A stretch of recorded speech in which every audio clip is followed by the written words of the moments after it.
Hello दोस्तों, तो कैसे हैं आप सब।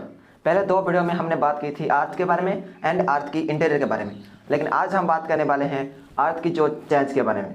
अर्थ के अंदर जो भी चेंज होता है हम उसके बारे में बात करेंगे, जो कि क्लास 7 का ज्योग्राफी का चैप्टर 3 है। ठीक है, तो चलिए इस वीडियो का हम शुरू करते हैं। मैं हूं शिवा, आप सभी का स्वागत है मेरा खोज यूट्यूब चैनल पे।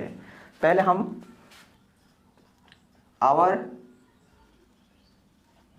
चेंजिंग अर्थ, ठीक है, हमारे जो अर्थ की जो चेंजिंग है उसके बारे में आज हम बात करेंगे। ठीक है, पहले तो हम आप लोगों को ये बताएंगे कि अर्थ कहाँ पर चेंज होता है। ये सवाल आपके मन में आएगा कि अर्थ तो चेंज होता है लेकिन कहाँ पर चेंज होता है, लैंड पे या ओशियन पे। ये दोनों में सवाल आता है, ओशियन में चेंज होता है या लैंड में चेंज होता है।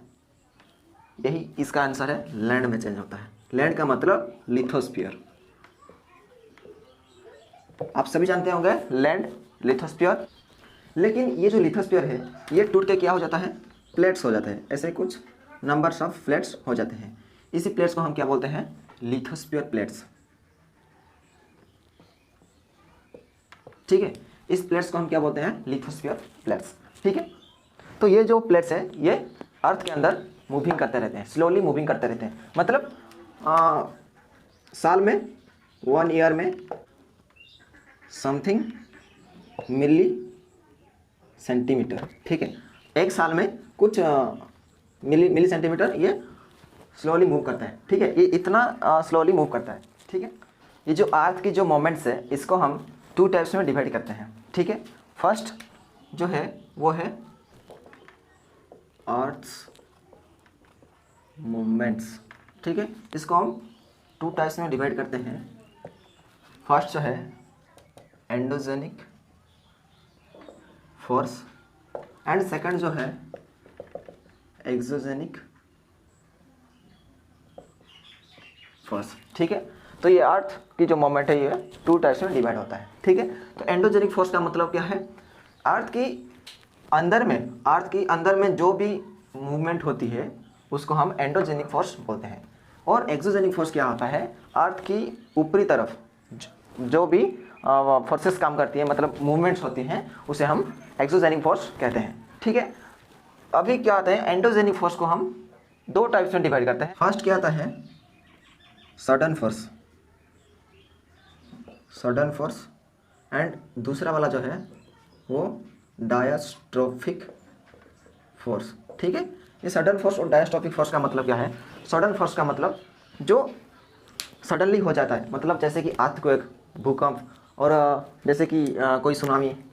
ठीक है, ये सडनली हो जाता है। ठीक है, इसके 3 टाइप्स है, जैसे कि एक अर्थक्वेक हो गया, earthquake, volcano and land slides. ठीक है, ये जो सडन फोर्स में है ये 3 टाइप्स का आता है। ठीक है, जो है वोल्केनो का मतलब आप लावा जो निकलता है उसका हम वोल्केनो बोलते हैं। ठीक है, और लैंड स्लाइड्स मतलब जो लैंड जो है वो जब मूवमेंट करती है उसे हम लैंड स्लाइड्स बोलते हैं। ठीक है, अब ये तो हो गया sudden force. And diastrophic force में क्या आता है, बिल्डिंग माउंटेन्स। ठीक है, ये जो डायस्ट्रोफिक फोर्स में बिल्डिंग माउंटेन्स होता है, मतलब जो भी माउंटेन्स को बनाने के लिए जो प्रोसेसर है उसे हम बिल्डिंग माउंटेन्स बोलते हैं। बिल्डिंग माउंटेन मतलब पहाड़ जो बनता है। ठीक है, जब पहाड़ बनता है उसको हम बिल्डिंग माउंटेन्स बोलते हैं, जो कि डायस्ट्रोफिक फोर्स है। ठीक है, लेकिन ये सडन फोर्स जो सडनली आ जाता है उसको, जैसे कि आज का वोल्केनो एंड लैंडस्लाइड्स जैसे कि जान लिया आपने, और ये माउंटेन्स बनाने की जो प्रोसेस है उसे डायस्ट्रोफिक फोर्स बोलते हैं। ठीक है, क्लियर। अभी हम आएंगे एक्सोजेनिक फोर्स के अंदर। ठीक है, इसमें पहले क्या आता है, इरोजनल एंड दूसरा जो है वो क्या आता है, डिपोसिजनल। ठीक है, ये दोनों टाइप्स का आता है।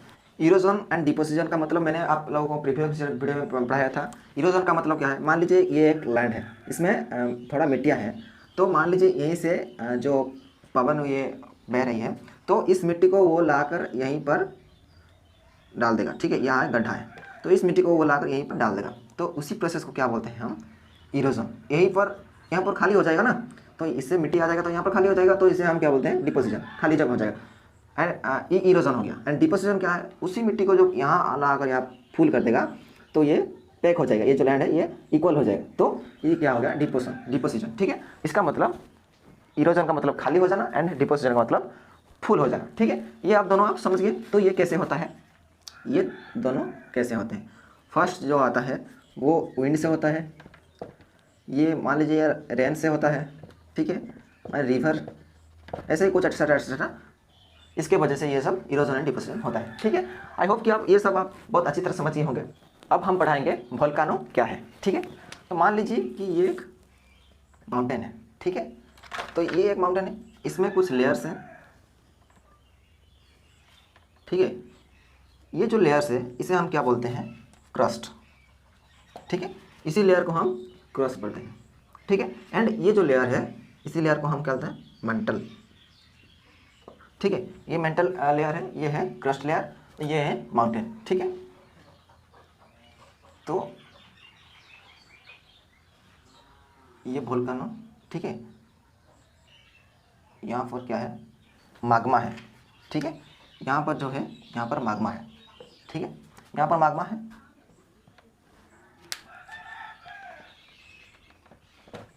एंड ये जो पाइप जैसा आपको दिख रहा है ये है वेंट। ठीक है, ये जो ये आपको क्या है, ये वेंट। ठीक है, और ये जो ऊपरी वाला जो हिस्सा है इसको हम क्राटर बोलते हैं। ठीक है, ये क्राटर हो गया, ये वेंट हो गया, और इसके अंदर जो माग्मा जो निकलता है, माग्मा ऐसे जो निकलता है। ठीक है, ये माग्मा है, तो इसको क्या बोलते हैं हम, जब माग्मा निकल कर ठंडा हो जाता है तो वो रॉक्स बन जाता है। लेकिन ये जो माग्मा जब निकलेगा तो इसे हम क्या बोलते हैं, लाभा। ठीक है, माग्मा तो अंदर है, अंदर जब होगा तो उसे हम माग्मा बोलेंगे, लेकिन माग्मा जब बाहर निकल जाएगा तो वो लाभा बन जाएगा। जब लाभा ठंडा हो जाएगा तो वो रॉक्स बन जाएगा। ठीक है, शिला बन जाएगा। तो ये आप अच्छी तरह समझ गए होंगे, ये लेयर है, और ये जो मिडिल वाला पाइप है इसको हम वेंट बोलते हैं, इसको क्राटर। ठीक है, तो अभी सवाल ये आता है कि ये जो माग्मा है ना, ये पहाड़ी से ही क्यों निकलता है। ये एक इम्पोर्टेंट सवाल है, क्योंकि ये जो प्लेन लैंड है, ये एक प्लेन लैंड है। ठीक है, अगर माग्मा इधर से निकलेगा, क्यों नहीं निकलेगा, माग्मा ओनली पहाड़ी से ही क्यों निकलता है। इसका कारण ये है कि ये जो माग्मा, ये हमारे अंदर की जो लेयर, ये माग्मा का लेयर था। ठीक है, ये लेयर में ये माग्मा इधर उधर भटकता रहता है। ठीक है, भटकता रहता है, जो कहीं वो माग्मा क्या है, ये बहुत हीटेड है। ठीक है, ये बहुत गर्मी चीज़ है, ये जो माग्मा है ये बहुत गर्मी चीज़ है। ये चाहता है कि मैं कैसे बाहर निकलूँ, इसीलिए वो इधर उधर भटकता रहता है। जहाँ कहीं भी वो थोड़ा सा निकलने का रास्ता ढूंढ लेता है, मतलब थोड़ा कमजोर मिट्टी। ठीक है, जो प्लेन लैंड है उसमें लेयर्स बहुत है, तो उसमें वो नहीं निकल पाता, क्योंकि उसमें स्ट्रॉन्ग लैंड्स है। लेकिन ये जो पहाड़ियाँ हैं इसमें स्ट्रॉन्ग लैंड्स मिट्टी नहीं होते, इसमें थोड़ा कमजोर मिट्टी होती है। इसीलिए ये ढूंढता रहता है कहाँ मैं निकलूँ। वो फाइनली ये खोज लेता है कि इसमें थोड़ा सा अगर जगह मिल जाए तो वो निकल जाता है लावा। ठीक है, तो इसीलिए वो पहाड़ी में ज़्यादातर वो निकलता है, लैंड्स में ज़्यादातर कम निकलता है। ठीक है, तो ये आप क्लियर हो चुके हैं कि लावा क्यों निकलता है। ठीक है, अब आप लोग इस पिक्चर को देख रहे हैं, और वो जो पिक्चर है वो इसका ओरिजिनल पिक्चर है। ठीक है, तो ये क्या है, ये जो मान लीजिए कि भूकंप होने वाला है। ठीक है, भूकंप होने वाला है, अर्थक्वेक। तो वो भूकंप होने के लिए वो जो मिडिल पॉइंट है, ओरिजिन भूकंप का जो ओरिजिन है वो ये है। तो ये जो ओरिजिन है इसको हम क्या बोलते हैं, फोकस। ठीक है, ये इस ओरिजिन को हम क्या बोलते हैं, फोकस। ठीक है, भूकंप की जो ओरिजिन जहाँ से वो निकलता है उसे हम क्या बोलते हैं, फोकस पॉइंट। ठीक है, तो वो जो फोकस की जो ऊपरी पॉइंट है, ये पॉइंट है, इसको हम क्या बोलते हैं, एपी सेंटर। ठीक है, ये फोकस की जो ऊपरी हिस्सा है इसे हम क्या बोलते हैं, एपी सेंटर। मतलब मान लीजिए कि ये अर्थ है, ये है ऊपरी लैंड, और ये है नीचे का लैंड। ठीक है, तो इस जो ओरिजिन पॉइंट है इसमें से ही भूकंप निकलता है, स्टार्टिंग पॉइंट इसी से, तो इसको हम फोकस बोलते हैं। एंड इसके ऊपरी जो हिस्सा है इसको हम एपी सेंटर बोलते हैं। और ये जो आप देख रहे हैं, ये जो एक लाइन है इसे हम क्या बोलते हैं, बाउंड्री लाइन। ठीक है, बाउंड्री लाइन। ठीक है, एंड ये तो हो गया। एंड आप जो देख रहे हैं यहाँ पर गोल गोल जो दिखाई दे रहा है, ये क्या है, ये वेव्स। ठीक है, मतलब इसका मतलब क्या है, ये जो भूकंप कैसे होता है, इसका मतलब ये भूकंप कैसे होता है, इस ओरिजिन से भूकंप निकला, और ये जो सीधा जो है इस एरिया में जो भी कुछ कंट्रीज या कंटिनेंट्स जो भी हो, इस जो ओरिजिन में जो भी होगा उसमें ज़्यादातर नुकसान होगा। ठीक है, और ये जो चारों तरफ फैला हुआ है वेव्स, वो जो वेव्स में वो उसका जो इफेक्ट्स है, साइड इफेक्ट्स, ठीक है, ये भूकंप का जो साइड इफेक्ट्स है वो उसके वेव के जितने दूर गया है उसके अंदर में जितने भी मतलब प्लेसेस होंगे या कंट्रीज होंगे उसमें इफेक्ट्स दिखाएगा, ठीक है। लेकिन ज़्यादातर इफेक्ट वो इसी सीधे ओरिजिन से ही दिखाएगा, ओरिजिन का जो सीधा पॉइंट है इसमें ज़्यादातर नुकसान होगा, ठीक है। आई होप कि आप बहुत अच्छी तरह समझ गए होंगे। ये आप देख लीजिए और ये जो है ये इसका ओरिजिनल पिक्चर है, ठीक है। इसके बाद आता है major landforms of earth, ठीक है, जो कि हमने एक वीडियो बन के आप लोगों को दिखाया था। आप लोग अगर वो देखना चाहते हैं तो मैंने डिस्क्रिप्शन पर लिंक दे दिया है, उसमें आप जाकर देख सकते हैं, ठीक है। अगर इस वीडियो ने आप लोगों को कुछ नॉलेज दिया तो जरूर सब्सक्राइब करें एंड लाइक जरूर करें एंड बेल आइकन दबा दीजिए, क्योंकि मेरा जो अगला वीडियो है वो आप लोगों के पास पहले चला जाए, ठीक है। और आप लोगों को अगर कुछ डाउट्स वगैरह है तो मुझे कमेंट सेक्शन में बता सकते हैं, और मैंने फेसबुक और इंस्टा का लिंक भी दे दिया है, उसमें भी आप जाकर पूछ सकते हैं, ठीक है। धन्यवाद, जय हिंद।